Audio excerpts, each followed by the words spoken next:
Hi everyone, this is Emily from Aperture Education, and I want to welcome you today to our webinar. I hope you're having a wonderful week, and we thank you for taking time to join us today. We have a great session planned, and I know we're all eager to jump in and get started.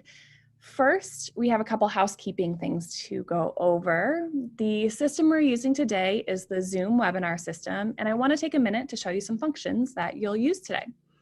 First, we have started sharing the slide deck, so you should currently see a presentation showing the today's webinar, which is Get Creative with Social and Emotional Learning Funding. If you cannot see the slides, exit the full screen and double click on the small box on the top of your screen, and that should fix it for you. While we're testing out some of the tools that I'll be talking about in just a second, I'm going to launch a poll for you. So feel free to test out this poll while I talk about these other features. You should see the poll on your screen now. At the bottom of the Zoom window, you'll see three features: chat, raise hand, and Q&A. The chat allows you to connect with other attendees. Feel free to go ahead and try it out if you'd like after you finish the poll, and you can let us know where you're joining us from today. The raise hand feature notifies us that you have an issue. So if you're having trouble seeing or hearing us or any other technical problem, click this box and we'll check on you and see what we can help with. The Q&A box is what you'll probably use most today. This allows you to ask the presenters your questions. We aim to reserve some time at the end of today's presentation for your questions, so feel free to type those in as we go and we'll get to them at the end. We are recording today's session and sharing the recording, the slide deck, and a few resources this afternoon or tomorrow morning. So watch for that email from me and feel free to share it with your colleagues and friends. So we have quite a few of you who I still see are still taking our poll, so I'll give it another minute or so. But at this point, I would like to turn it over to Dr. Paula Love, who is our presenter today, and she has a great presentation for you guys. So I'll close this poll in just a minute, but Paula, please take it away. Thank you so much, Emily. And I am eager to find out as people are taking the poll and kind of see their thoughts around funding, especially.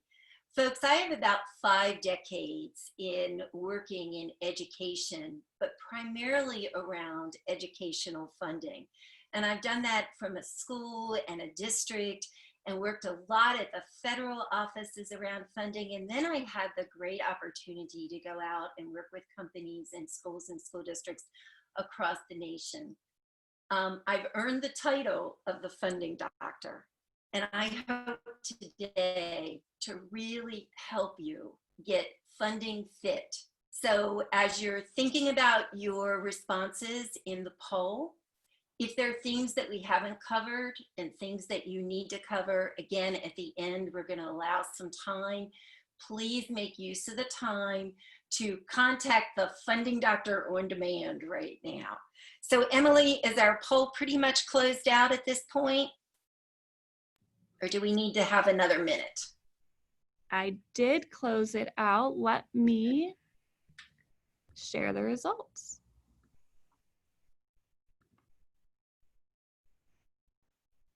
So it looks like for our first question, why people registered, the top 2 questions or top 2 answers are really, I need more support to reach our students and I want to write a grant. The top concern for when they think of grants by 57%, I'm sorry, for 66% are finding the right grant, which you guys are in luck today. And the biggest need for social emotional learning is professional development. And it looks like we have a lot of people in this other category for their title. So if you guys want to include in the chat box what your title is, we can make sure we get you the information that you need and see kind of how we can help you a little bit more. Great. Thank you very, very much, Emily. And thank you all for taking that poll. That really helps us, figure out and kind of look at where we really need to spend our time this afternoon. So I'm going to get your creativity flowing right now. So in order to do that, I want you to take a look at some of these headlines that are up there. In 2015, creativity, that skill, was ranked 10th on a list with employers. But now it's one of the top 3 skills that employers want. Why? Because employers want creative people who can apply creativity to their products and services. Creativity was the most in-demand soft skill for applicants last year, and it is the same in 2020, and that was according to a LinkedIn survey. So businesses are seeking creativity in the workforce. So what does creativity really have to do with funding, and especially grant funding? Our purpose today is to connect you with grants with this important skill that is not only critical for the jobs and jobs for the future, but also equally critical to make the social emotional learning connection in funding for our nation's children. And that leads us to our funding agenda for today. These are the things that we are going to uncover today together. First, we're going to really use our creativity to make those funding connections. And then we're going to explore some funding journeys around SEL. And I'm really hoping that inspires your creativity when you think about funding. And finally, we're going to launch forward because I'm going to show you how you can obtain the funds for SEL. So let's get started. Now, when I talked about creativity and I said that it aligns with funding, let's think about how creativity aligns especially with the grant design for things. In our opening headlines, employers said that they wanted creativity. And our knowledge economy actually runs on the ability to analyze problems and find creative solutions. But it takes technical know-how to do that. And in fact, creative work increasingly has technical skills. And these technical skills give way to the ability to translate great thoughts into actions. Let's think about that in terms of the grant process. Whenever you're seeking a solution, let's say for SEL, your first task is to analyze the current state. What is the state of things currently in your school or your school district? You need to keep an open mind, and you need to think about solutions that are evidence-based and have a track record. And then you need to put this into a theory of action or a problem-solving process. And you should structure that process into a plan with clear outcomes and implementation strategies. And finally, you need to have a strong communication plan to share with stakeholders and your community and other partners, as well as a communication plan that ensures sustainability for your project. All of these steps involve creative thinking. So let's put them now, again, into context of funding. To do so, we're actually going to back up a little bit, and we're going to lay some basic groundwork for understanding funds in general. In laying this foundation for funding, I want you to take a look at where funds come from. This is important for us because it shows all the possibilities for the grants that exist out there for our SEL programs. Notice that when we look at funds from the public sector, we're really talking about things like the Department of Education or the Department of Labor or the Department of Health and Human Services. We're also talking about agencies like National Science Foundation or National Humanities for the Arts. We're also talking about state agencies, so state funding that comes out as well as those federal opportunities. But then look at the way that that funding comes down. If we follow that line down to the two yellow boxes, we see that those public funds come out as two forms: formula grants and competitive grants. Let's go over to the other side. We also know that funding can come from private sector sources, such as corporations, foundations, individuals, and even families that contribute to the funding process. But now look at where that red line goes. That red line only goes to the competitive piece. Let's dig in a little bit deeper, and let's think about those forms that grants can take on the public side, those formula and competitive. To help us gain a little bit of insight, I like to think of grants as a destination, a means to get to a point. I spent a good portion of my life in Annapolis, Maryland, and the neighboring Washington, D.C. corridor. Wow, what a great experience for somebody in funding, because it was really at the hub of where funding happens in the DC area. And working in that particular area and in the arena of funding, it gave me great lessons to share with others around funding. But as I got older, I longed for a quieter lifestyle, and I moved to my dream farm in Western North Carolina. However, I frequent the area to be with my family and friends.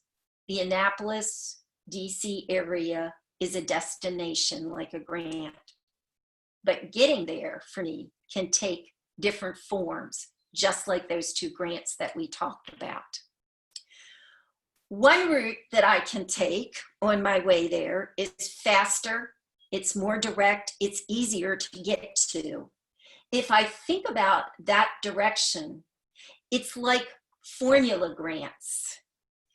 It's an allocated amount based on factors like socioeconomic factors, special needs, limited English proficient. It still requires an application, but it's not as detailed.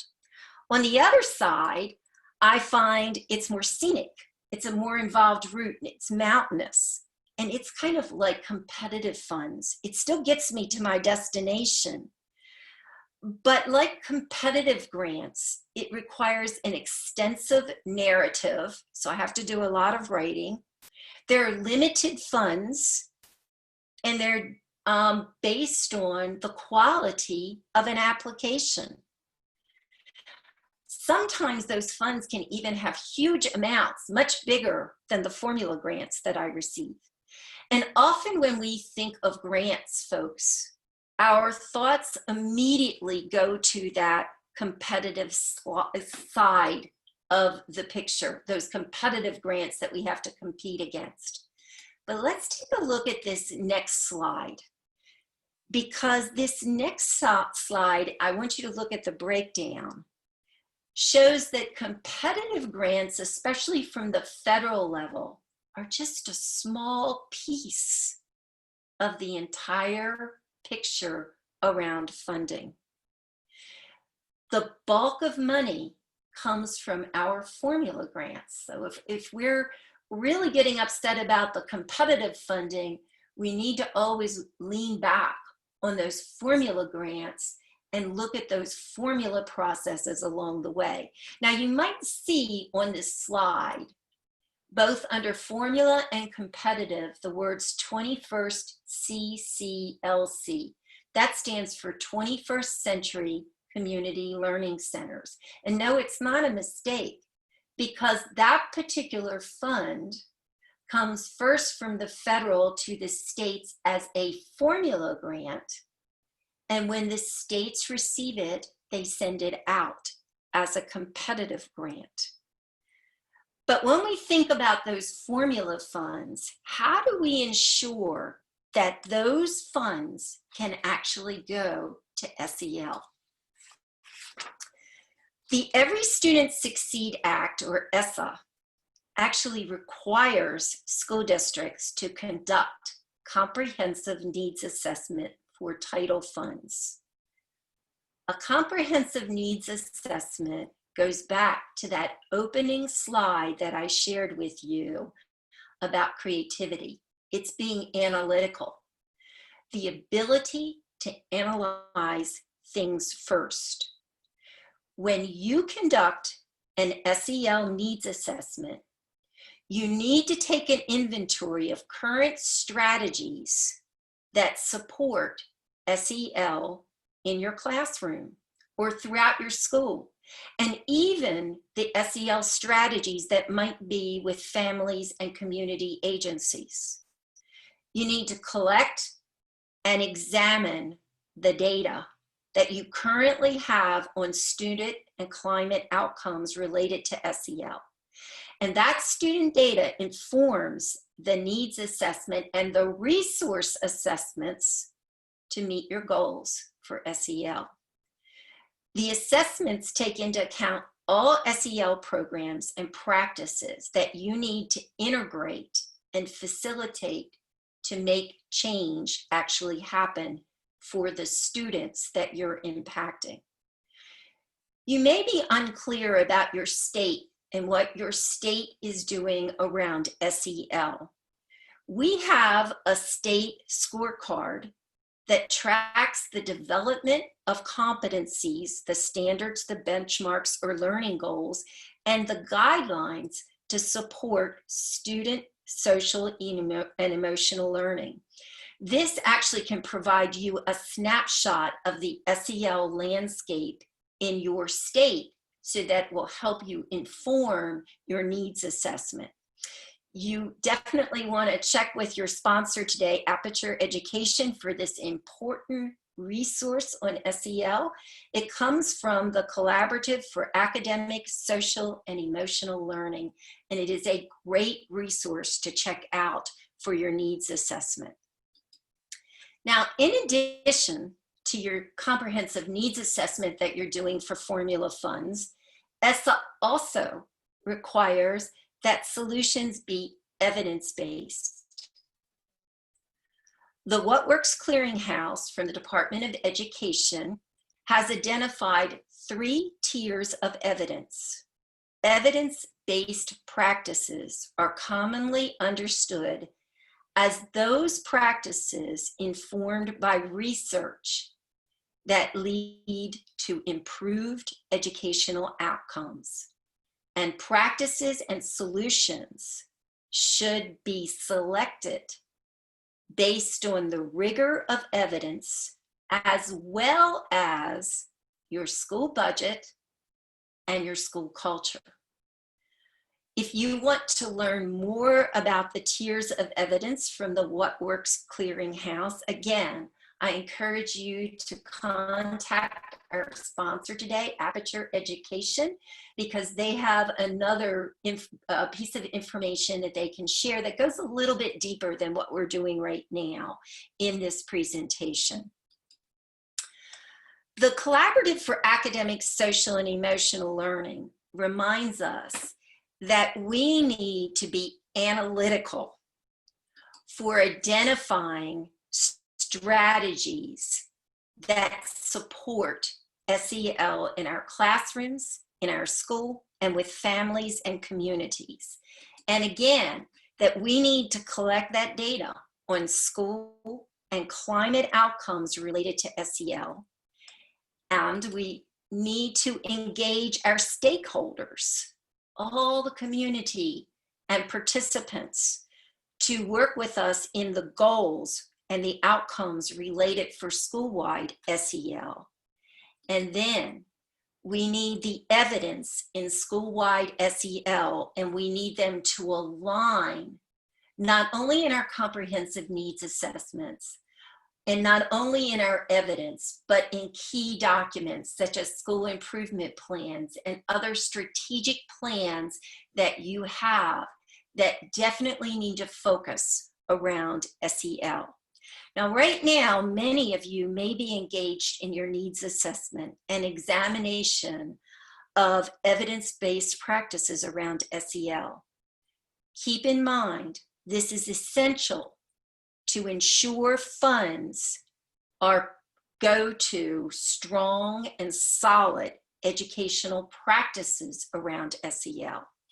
And although these are required for those formula grants that I just mentioned, we also know that these same area and evidence are requirements or elements for competitive funds.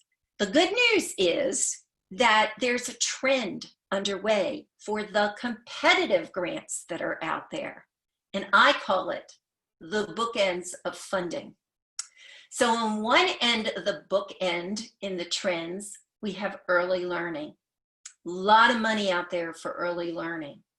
On the other end of the bookend is workforce development. But guess what holds in the middle where these bookends come? It is whole learning.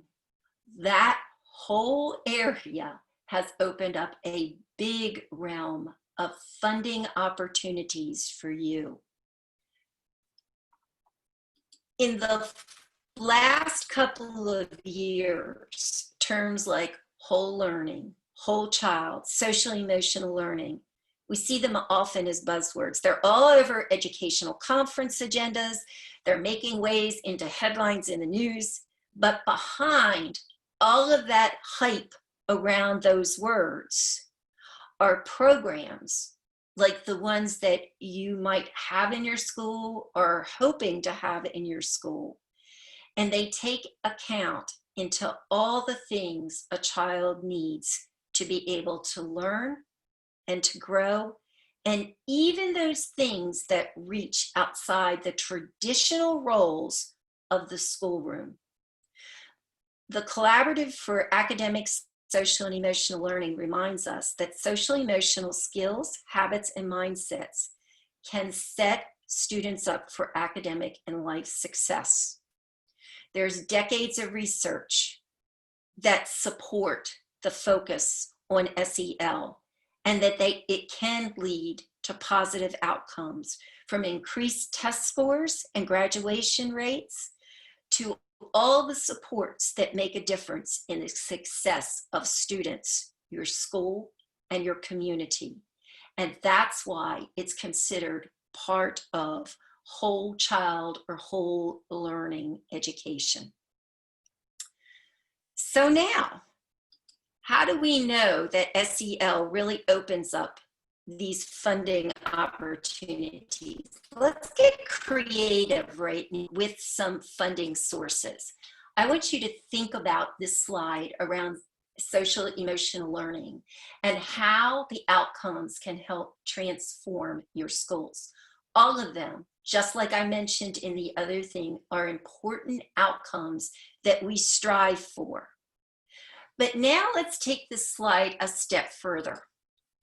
And let's think about and get real creative for all the educational funding that may be out there that we can attach to these outcomes. For example, in education, when we're looking at increasing student achievement, we're going to take a look in a little bit of some specific grants that can really help us do that increased student achievement. But we know there's a lot of education funding around SEL, but you may not be aware of the other agencies, such as agriculture, where there's distance learning telemedicine grants right now, that looks at SEL and educational opportunities and the health of folks without having to travel long distances. The Department of Justice has the Stop School Violence Act, and associated with this is lots of health and justice money that goes along with that to improve school safety. The Housing and Urban Development has a program called Raw Education. It looks at students, opportunities, achievement, and results for those students that are especially in urban areas. The Health and Human Services has a range of programs, some that are out right now, that actually enable folks to work on health and mental health of our students, such as Project Aware, which is advancing wellness in education. And then we have the Department of Labor with youth build programs that operate throughout our nation that really, again, try to look at those social emotional as well as placing it in context of the workforce. There's also Department of Interior with a lot of money that goes to tribal areas. And finally, programs such as the National and Community Services that, again, help with SEL and help not only transform our school, but transform our communities as well. Now, I mentioned to you that we have some federal grant opportunities, and I'm going to cover just a few of these. This is just a snapshot of some. And if you notice, there's a key down at the bottom. The key says formula first, competitive next. It goes back to thinking about our slide where we said that most of the money falls around formula. So even if you engage or you start with a competitive grant, always think about how it relates back to a formula program so that you can sustain that program in the future. So big programs, Title I, Part A, big opportunity, one of the biggest federal education buckets that are formula out there.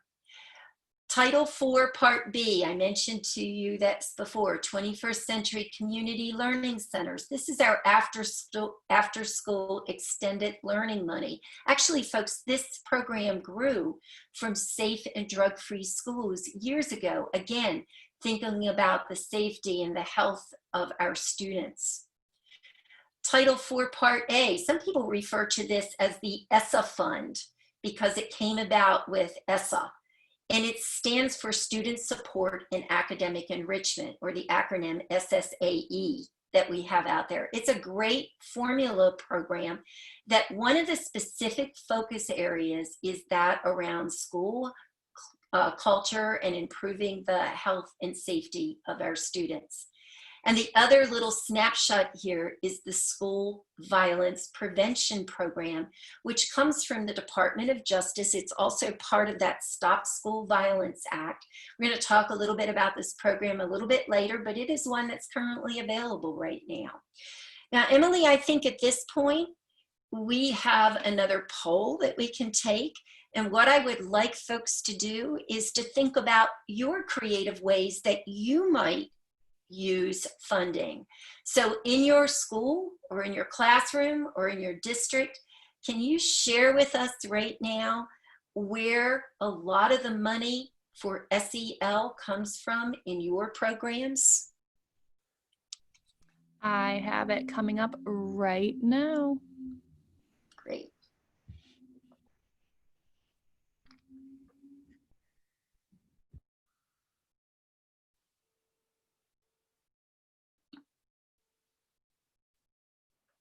We'll give you a few minutes just to react to that poll.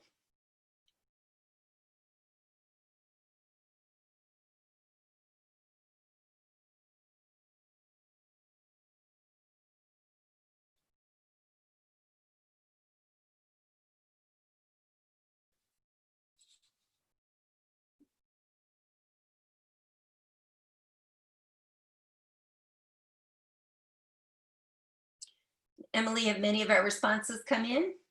We have about 50% who have voted, so I'll leave it up for just a couple more seconds.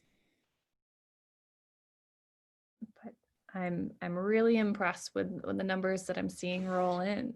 So Good. I'll stop the poll here in about 5 more seconds. So get those answers in.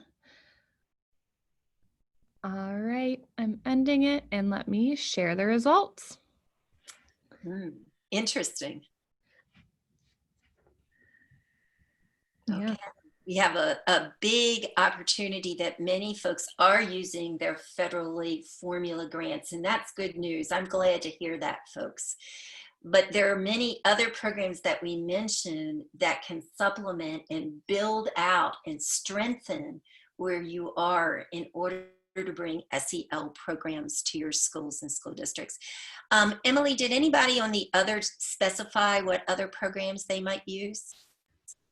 So we can't see it in the poll, but if you guys want to pop that into the chat, we can talk about those at the end of the presentation to see if we can help out anybody else who may be in a similar circumstance as you guys. Great. And I noticed some of them said me, and we know that many teachers reach deep into their pockets to find those opportunities for their classrooms. And we thank you for doing that. But let's see if we can help you a little bit too, to find some funds as well. So what we're going to do right now, folks, we're going to take a little tour of some SEL funding success stories that are happening around the nation. And we're going to do that hopefully to inspire you to think about the creative ways that funding can be used. I want to direct your attention to this map. It comes from the Council of Chief State School Officers. We refer to that as CCSSO. And they really represent the public officials, or in most cases, the state superintendents who lead the state education agencies. And CCSSO examines some emerging states that were focusing on SEL and whole child support systems. And they highlighted in their report how funding was being used in these states. So I'm just going to capture just a few of the highlights from that report. In California and New York, they are using Title II funds, which is our teacher quality funds, to support cultural competency among educators. In Massachusetts, they use Title IV Part A, that Student Support and Academic Enrichment Program, to support supplemental efforts around SEL, health, and safety.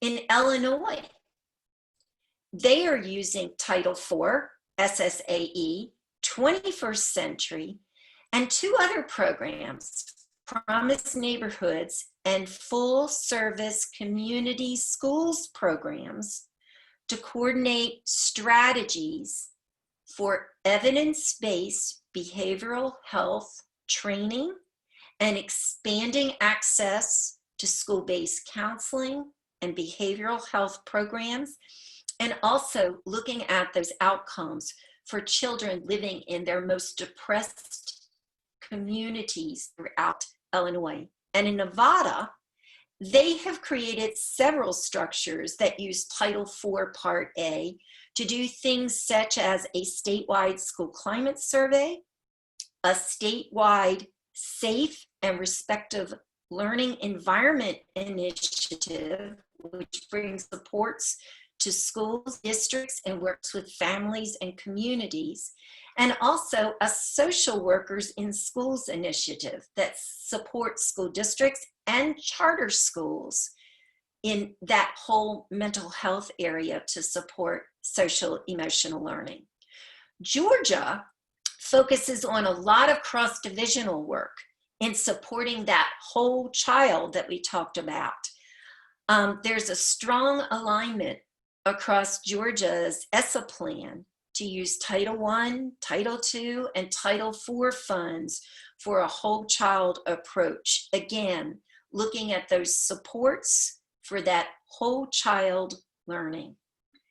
Now let's go one step deeper and let's actually see some SEL programs that are happening in action across the nation. Let's begin in Nashville, Tennessee. In Nashville, they have created safe and high quality learning environments for all students that goes not only from the school day, but extends into out of school time.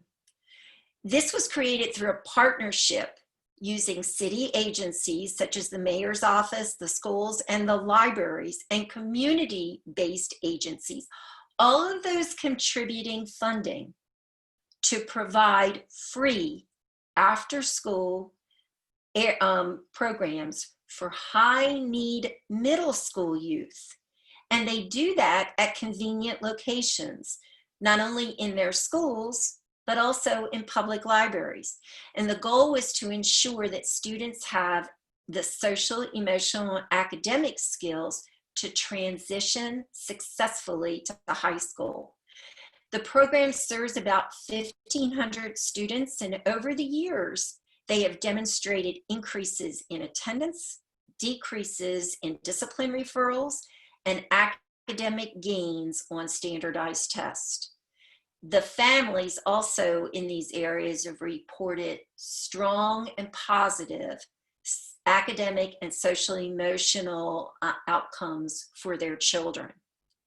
Let's take a look at another place. Let's move to Kansas. In Kansas, there's a program called CAN, C-A-N, and it's a redesign project. And it was launched by the State Department, and it invited local school districts to apply for this CAN redesign project. There was actually 7 statewide. And what that meant was they would redesign one elementary school and one secondary school to help students master the standards and meet the vision for high school graduates. And in one district, this involved implementing a trauma-informed approach to education that began to change the culture and reduce discipline issues and help students learn to manage their emotions. And another school district redesigned its program by focusing on engagement, personalized learning, problem solving, and attendance. And this redesign effort not only has involved one elementary school and one high school, but actually spread throughout the district to include every building in the district. Now let's leave and let's go to Anchorage, Alaska, where they wanted to reverse a big opportunity gap between Alaska Native boys and all other students. These boys consistently underperformed academically, and as a result, many of them dropped out of school, and they had higher rates of depression, suicide, and other mental health issues.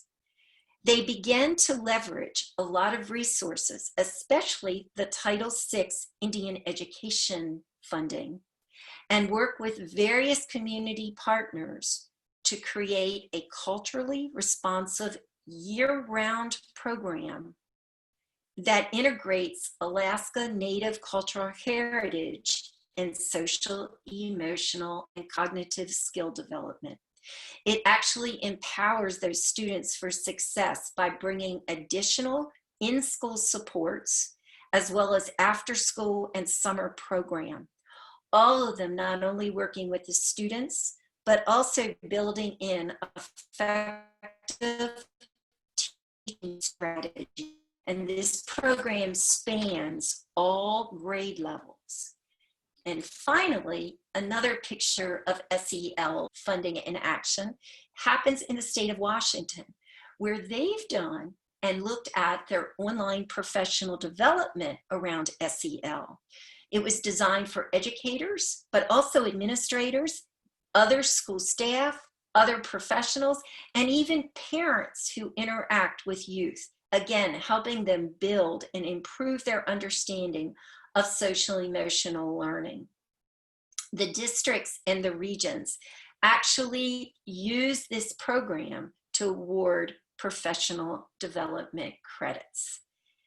Now, you may have a funding story to share, a funding story that you've done around SEL, or you may want to think about a funding story in the future. We'd like to get your comments around this now, and we're going to do another poll about your funding story that you either have to share, that you want to create, or maybe you need some help in making this happen. So if you'll respond to this next poll that we have up, we would greatly appreciate, because we want to be able to support your initiatives.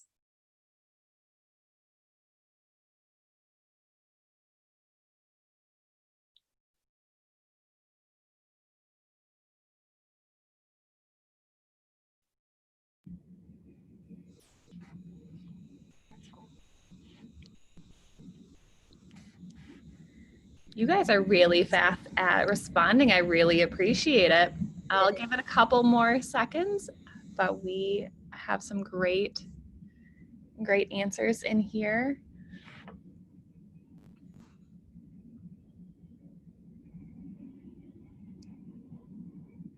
All right, we have almost 50% have answered, so I'm going to end the poll and share the results now.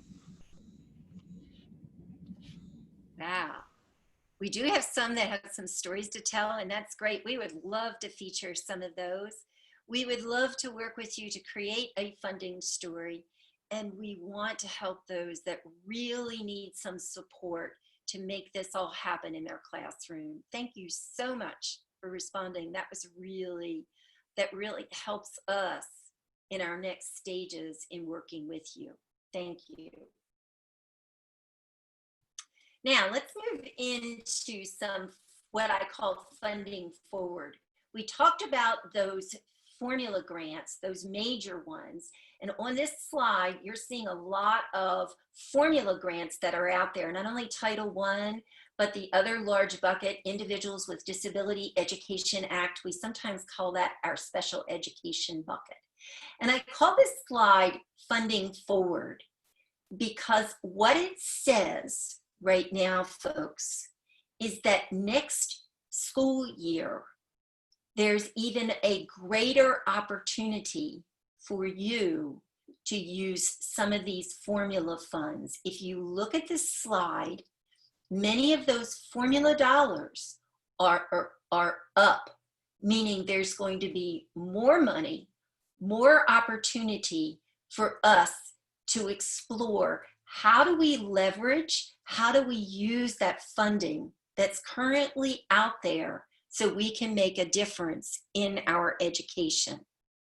Now, beyond those formula grants, it's really important to know what competitive grants that are out there. And I promised you before that I'm going to talk to you about the School Violence Prevention Program from the Department of Justice. That grant is currently available. It does specifically say SEL in it. The due date is April 8th, so you still have time to think about that grant. There's a couple others that I want to draw your attention to. The Promised Neighborhoods implementation is forecasted, and notice I say forecasted, at the federal level around August. So we're going to be watching and keeping an eye out on that grant.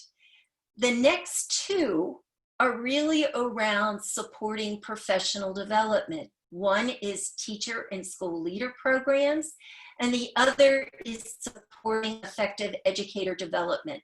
Again, these come from the Department of Education. Both of them are forecasted in April, but they haven't been released yet. We're watching them.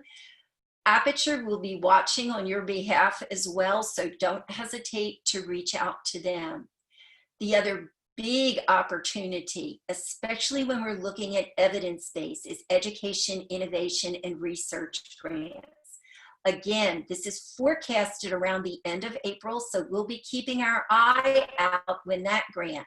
But even though it's forecasted, folks, now is the time to be proactive and start thinking about these grants in terms of your funding and where you want to go. And finally, there's a private sector funding called Social Emotional Learning Action Awards. It is due in April as well. And it is another great opportunity for you to build some programs now for your students. So those are just a few snapshots at the federal level. Let's just take a glimpse of some of the opportunities at the state level. In Nevada, the 21st Century Community Learning Center grants are out. In California, there's a Mental Health Student Services Act out. In Florida, there's a rolling grant called Partnership for Mental Health. And in Delaware, there's a professional development grant. All of these have opportunities and hold opportunities for SEL. But let's go a step further.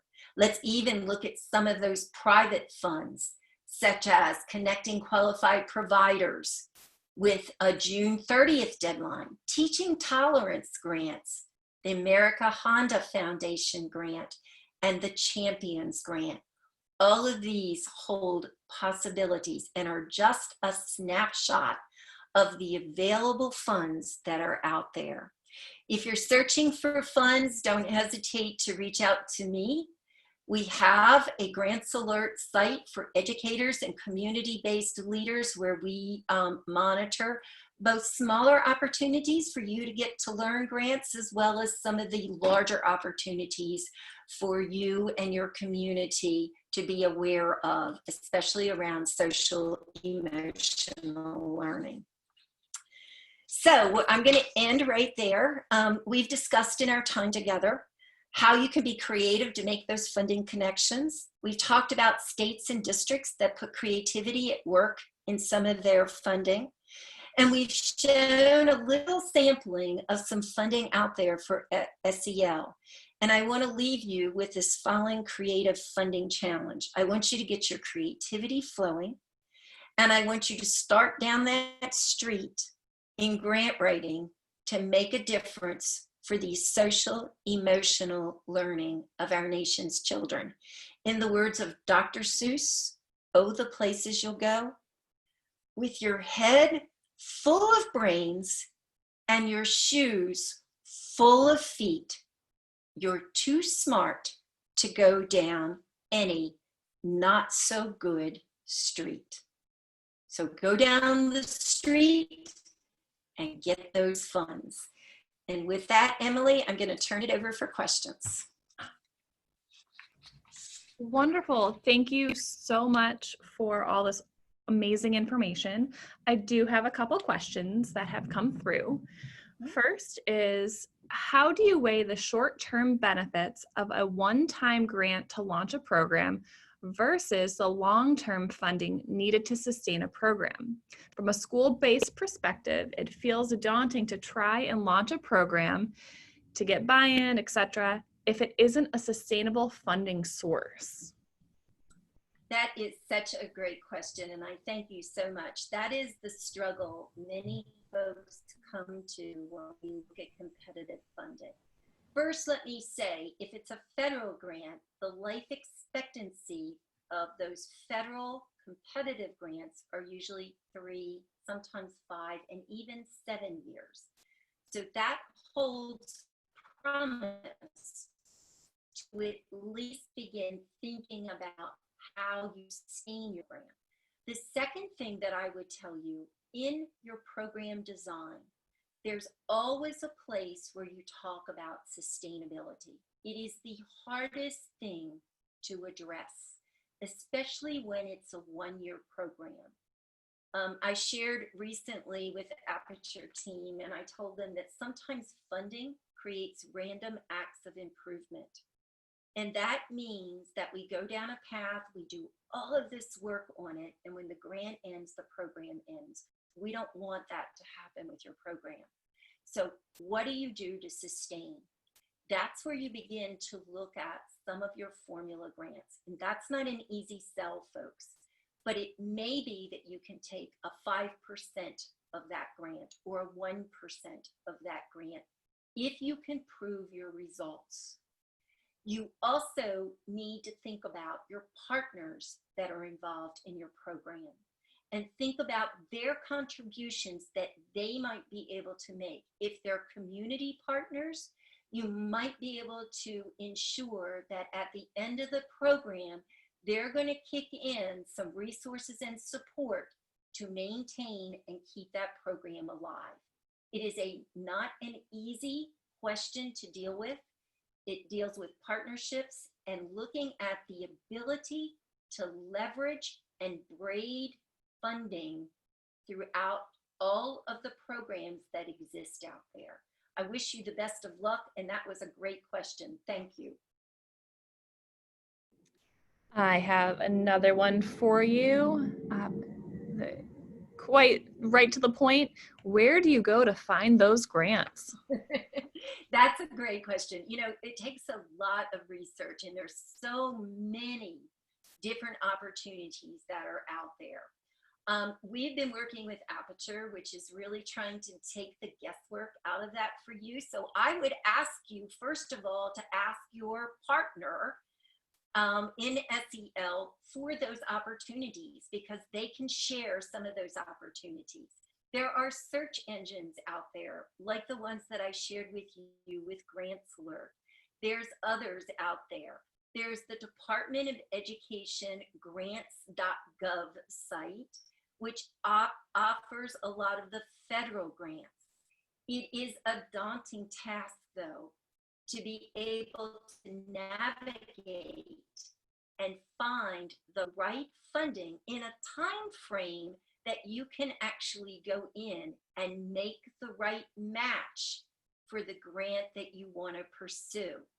So again, lean on your partner right now that you have, and you have a partner in funding through Aperture, and check out some of the other education websites that are available that can help you navigate that education space around funding. And you can always call the funding doctor.